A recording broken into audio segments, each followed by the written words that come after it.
CISO series, it's cybersecurity headlines.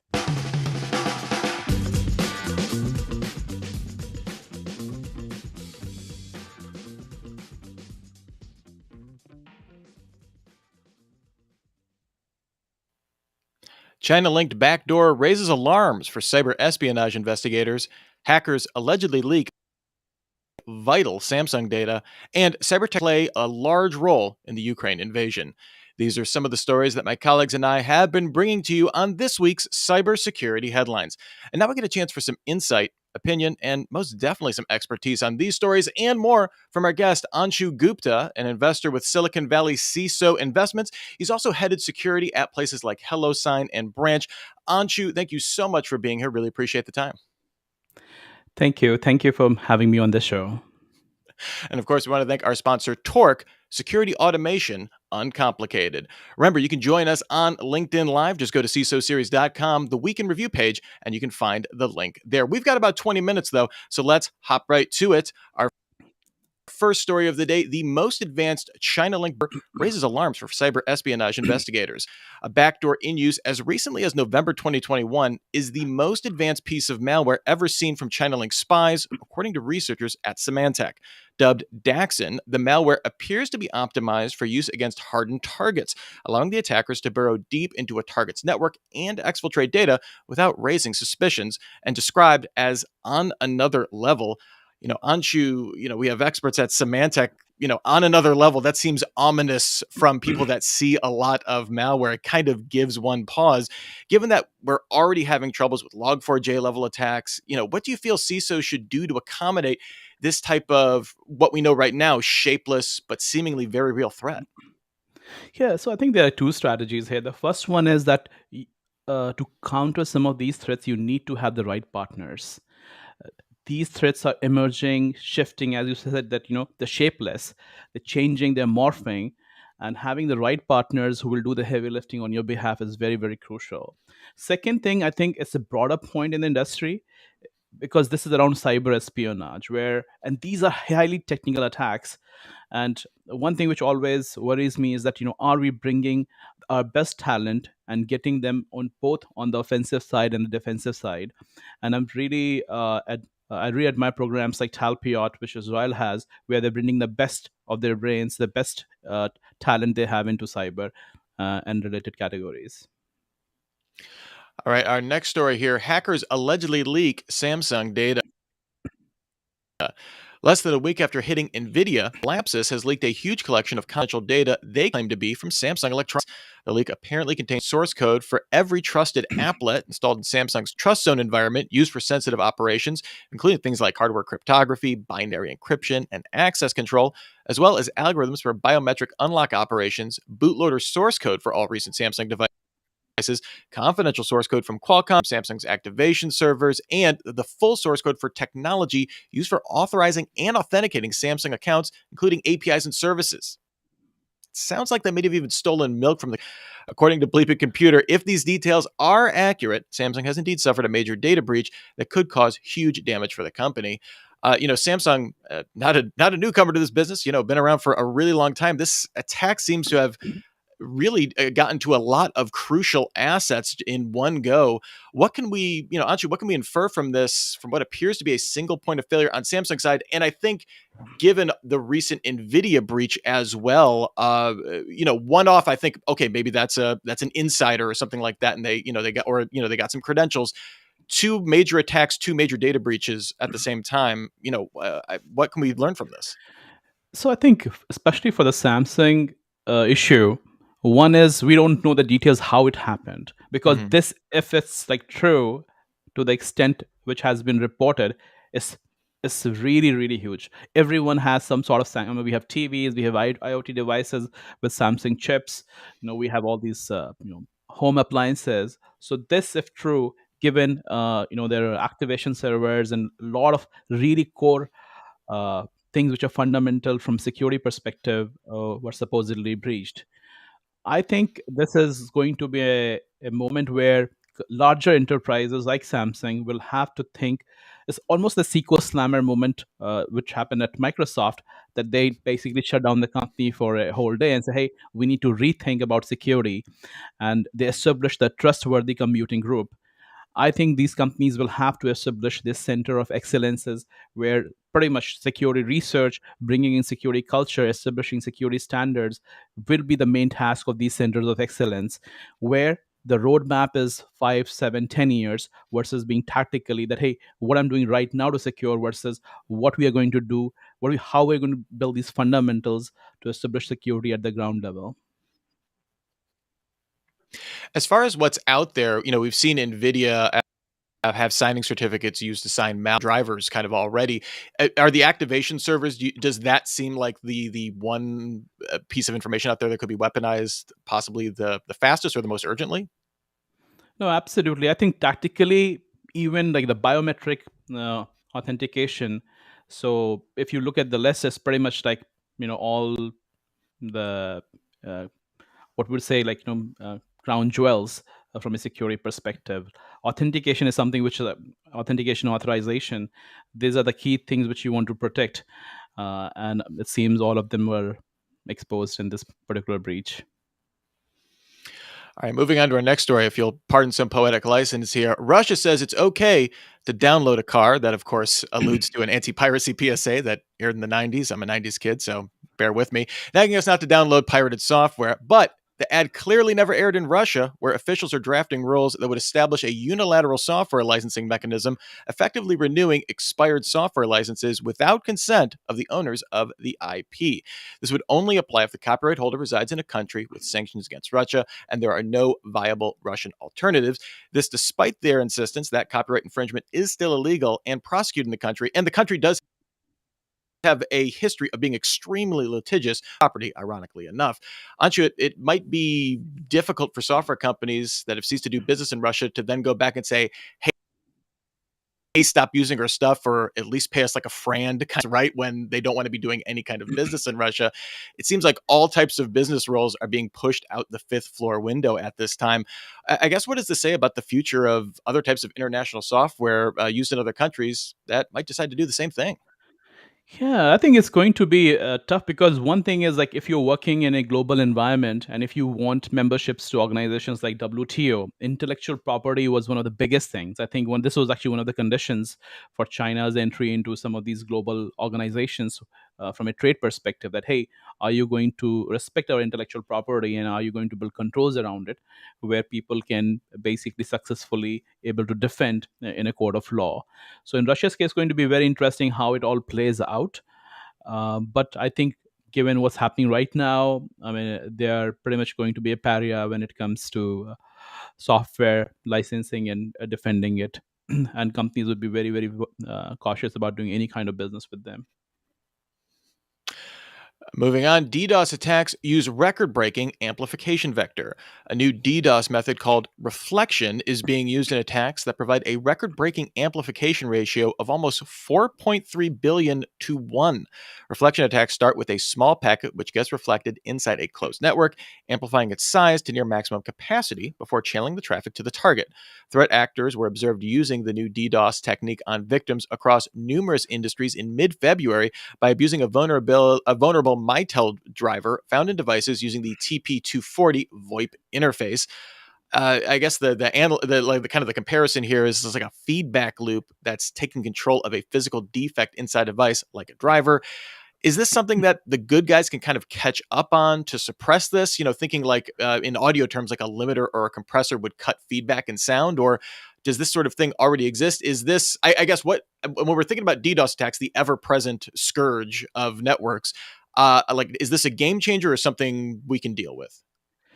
This is definitely not something new. I think one thing is that the Mitel chip so this is a case where something which was feature functionality was abused. So the driver basically had a command where you could generate a lot of traffic for stress testing purposes. And this is exactly being abused. And simply, it could have been avoided by not having this command enabled by default, closing those ports protocols. Uh, so pretty much everybody who has this installed and open to the word for exploitation will have to make sure that they disable this command. And I believe some of these DDoS protection companies are already doing that. They're identifying like how many open instances of these drivers are out there, and can we shut them down. So this is a case of hardening not being done at when the device was shipped, especially for a particular functionality which could be abused. All right, before we move on to our next story, let's spend a few moments with our sponsor, Torque. There are many misconceptions about security automation, so Torque has debunking a security automation myth each day this week on cybersecurity headlines.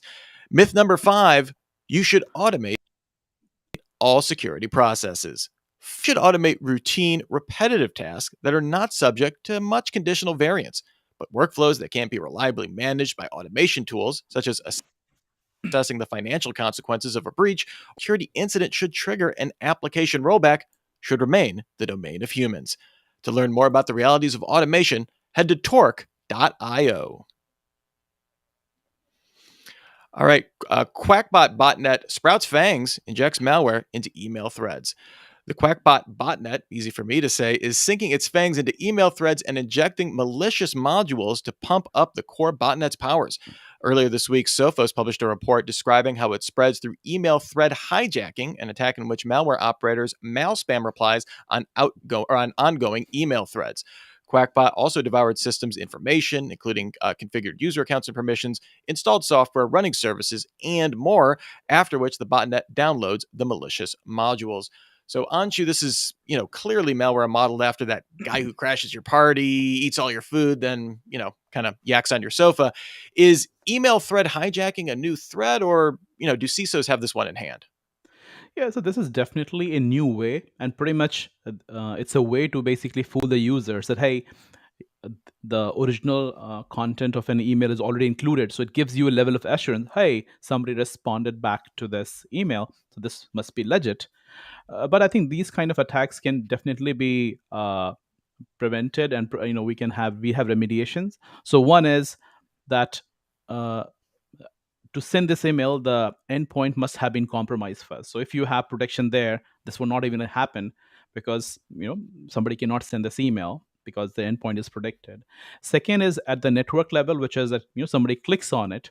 So there are a lot of tools already there where you can basically sanitize these links, and uh, even if this malware is installed, if you have network level protection, then you can actually block the traffic, so it cannot talk back to its command and control centers. So I think existing tools can protect against it, but it has to be a multi-pronged approach where you are making sure your endpoints are protected, you have network level protection, and you also have user awareness where they know, hey, this looks fishy, and probably it's not a good idea to click on this link. Yeah, it does. Whenever the subject of more security awareness training comes up, obviously that's a component of any security strategy. These kind of attacks do make me sympathetic to the person who's like, it was a thread. I thought, like I've already done all the things, and the threat is coming from inside the thread. I guess it's just the new reality we have to deal with, right? No, absolutely, and I think probably new phishing awareness trainings will have to have these kind of scenarios where users are trained to spot these kind of attack vectors. Yeah, but you also have to give credit to the ingenuity of people who are writing these attacks, coming up with these interesting scenarios, taking because this Yeah, is like the psychology. creativity of Yeah, and this is literally human psychology at work. And sometimes we say security is a business of trust. So someone trusted that email to click on that link.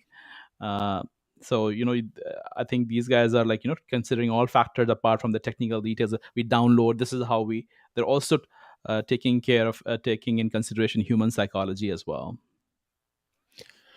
All right, our next story here. Big Cloud suspends sales in Russia, sort of. This week, we've seen AWS, which has no data centers in Russia, implementing a policy change preventing customers in Russia and Belarus from signing up for new accounts. TechCrunch reports that Microsoft and IBM have taken action to suspend sales in Russia, while Google states it's not accepting new Google Cloud customers in Russia at this time. However, Cloudflare, which is not a pure cloud infrastructure vendor, But helps to provide secure internet access through hundreds of data centers around the world, says it feels it's important to keep the internet running in the country in spite of calls to shut down service there, stating Russia needs more internet access, not less. We've heard this echoed by ICANN as well for calls to revoke the .ru domain. So, Anshu, this is kind of an interesting stance for Cloudflare to take, given that, a lot can come from making information and misinformation available to the Russian. Google has restricted Street View to hinder the navigation skills of the Russian army in Ukraine. The war seems to be seeing unprecedented amounts of involvement and influence from the high-tech sector. What's your take on companies like Cloudflare deciding to stay online? Yeah, I think one thing like war in this century is information. There's a huge component of cyber and information involved. So there are two components. One is that companies will have to take a nuanced approach. Like for example, like Cloudflare, it's not black and white that hey, we're just going to shut down business, because Mhm. Cloudflare is a DNS provider, it is a CDN provider, it's also a DDoS and a web application firewall and partner protection provider. So they have to take a nuanced approach. So they are like they have like a initiative called Project Galileo, in which they're helping the companies in Ukraine protect themselves because they are facing unprecedented DDoS attacks and other different attacks. So they're helping. So on the defense side, but at the same time, there are a lot of organizations, within Russia, which have to be. How does the general public get information? So if they take off all the services immediately, I think it would be uh, disservice to like other communities who might not be in favor of all this conflict going on. So it has to be a nuanced approach. And I actually read the blog from the Cloudflare CEO, and it's very nuanced. So it's not ad hoc, it's not random. It's a very nuanced approach. And also, like one is that you have to adhere to the law of the land. So with the sanctions regime, all the companies will have to make sure that if they're operating in US, they are following the law of the land, and they'll have to make sure that they respond accordingly and are not in violation of any sanctions regime which is being put in place. Yeah, really great point because I mean it is a little different where AWS obviously does not want people involved in the conflict on either side, I guess, spinning up an AWS instance that's going to be used to put people in harm's way or something like that. Whereas Cloudflare's Cloudflare's prerogatives are very different from that in terms of keeping services online, reverse proxy CDN, like you were already mentioning. Really do appreciate that point. Really great one. We'll finish up here. Our last story of the day: Google is rolling out air raid alerts to Android users in Ukraine. This new feature was announced through an update on the March 1st blog post regarding the actions taken by Google following the Russian invasion of Ukraine. Kent Walker, Google's president of global affairs, stated the airstrike warning system rolling out to Ukrainians' Android phones is supplemental to the country's existing air raid alert system and uses air raid alert info provided by the Ukrainian government. This is rolling out through a Google Play Store update, so it should get out to everyone on most modern versions of Android. We could have very much included this in our last story, but this has a new twist with Google taking on a role as an air raid warning provider. Two concerns kind of come to mind here, I guess, on a security front. The first is why this is being made available only on Android. Seems like this could definitely be, useful across platform. And there's a possibility of this backfiring if a hacker gained control of the Ukrainian government's air raid information. Although you could argue that they could have done that if they're into that system, they could cause havoc regardless. We're increasingly seeing tech companies taking on this a much more direct, or at least I guess a active role in this conflict. Anshu, any downsides that we're seeing? Yeah, so I think one is that Google had existing functionality for earthquake alerts, and they're leveraging that capability to provide these air strike alerts.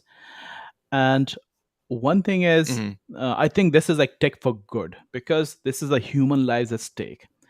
If you can even say one life through any technical capabilities that you have, I mean you should. And I kudos to Google for doing that.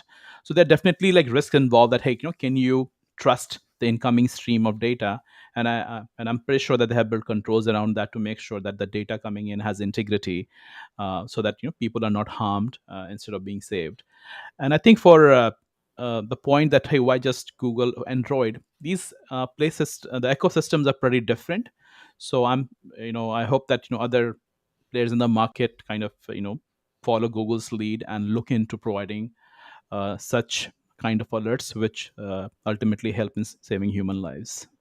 Yeah, and it should be pointed out the Ukrainian government has an app that does do this, like a third-party app, and I believe that is cross-platform. So there are avenues for people that aren't on Android devices. And we had a comment on LinkedIn.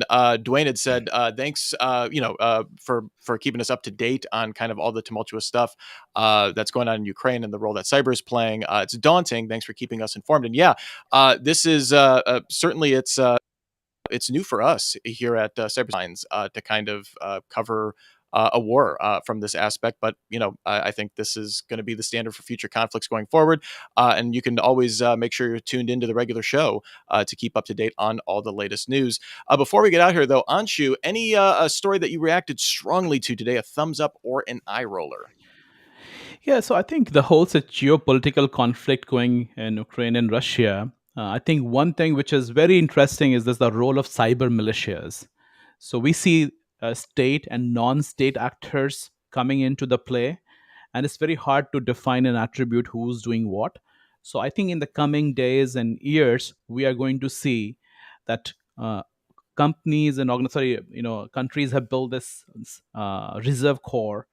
And I think the concept of cyber militia is going to come a little bit more in vogue, where people are going to start talking about, do we have the capability where if in a time of stress, in a conflict, we can leverage resources which are not traditionally what they're doing, and they can come in and help us in a conflict situation. So we'll see, I think, more conversations around cyber militias, and literally this will be used as a case study in years to come, that how it all happened.